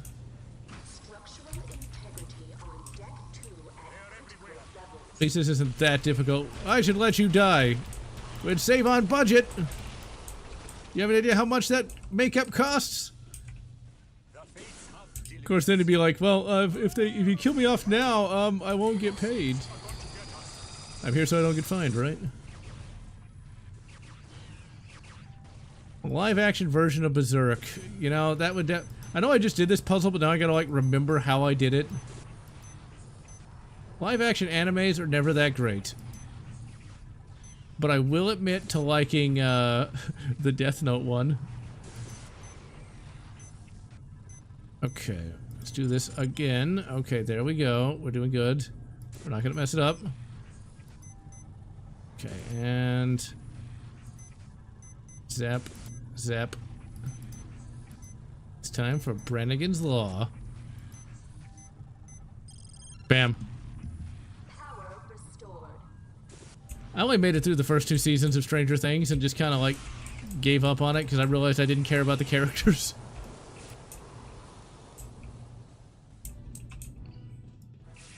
Oops, we just vaporized an ally. Oh well. He'll be fine. He'll just walk it off. I do know that the females love the Death Notes for whatever reason. I guess because like the main dude is like Light Yagami's kind of a emo character, I think.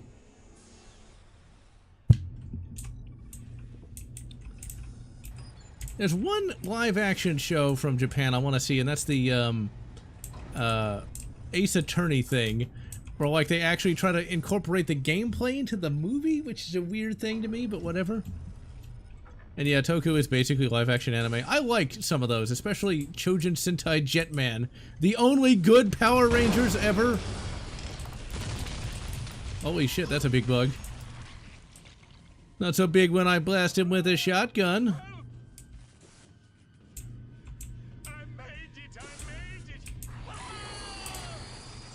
Star Trek, we've got hope for the future and snarly aliens. Yeah, I used to be able to watch Chosen Sentai Jetman on the on YouTube for free, actually. But then I think Shout Factory put it out on DVD, and now you got to pay for it, or media preserve it. Chosen Sentai Jetman is basically just a traditional sci-fi show, but Power Rangers. What's kind of funny though is you can have like some really deep storylines, you can have like some really adult content, and then they'll have to fight, and I'm not making this up, they did, then they have to, then the Power Ranger or the Jetmen have to fight talking ramen. Yes, they actually fight a giant box or bowl of ramen. We don't know. They just appeared about 3 days ago. They came from nowhere. Where's their ship? I was the engineer on duty when the attack began. There was no ship, no transporter activity, and no warp signature. Either we somehow never noticed hostile aliens living in our solar system, or their warp technology is beyond anything we know. Where are their leaders? We haven't seen any. Oh yeah, and people die all the time in that Jetman show. Like they go for the neck all the time. Even though they do that, there's still an episode where an evil traffic light tries to kill everyone. Wave after wave with no thought of self-preservation. Pretty clever tactic for an insect. And effective. Our ammunition is gone. Is there an armory near here? Yes, there is one close by. But the last group we sent never came back. None of us will go now. Now, if this was the show, man, those guys would be hot. What? But Avaxtas. I'd rather die fighting than sitting here. Yeah, you got some balls. Show me the way. It can be pretty sweaty. Both as good as dead. Alright, well now we're at the 2-hour mark, so we're gonna call it a day. Hope everyone enjoyed the stream, and I'll say this, if you never played Star Trek Elite Force 2, it's not on any of the digital distribution platforms. You're gonna have to look for it like on archive.org or My Abandonware. It's pretty much abandoned anyway. It's pretty easy to get working, and it's definitely worth playing. It's definitely much more lower budgeted than, say, something like Jedi Academy, but I do recommend it. And so, I'm General Lotz. I'm going to wish you good Jedi Academy and good Jedi Outcast, or whatever makes you happy.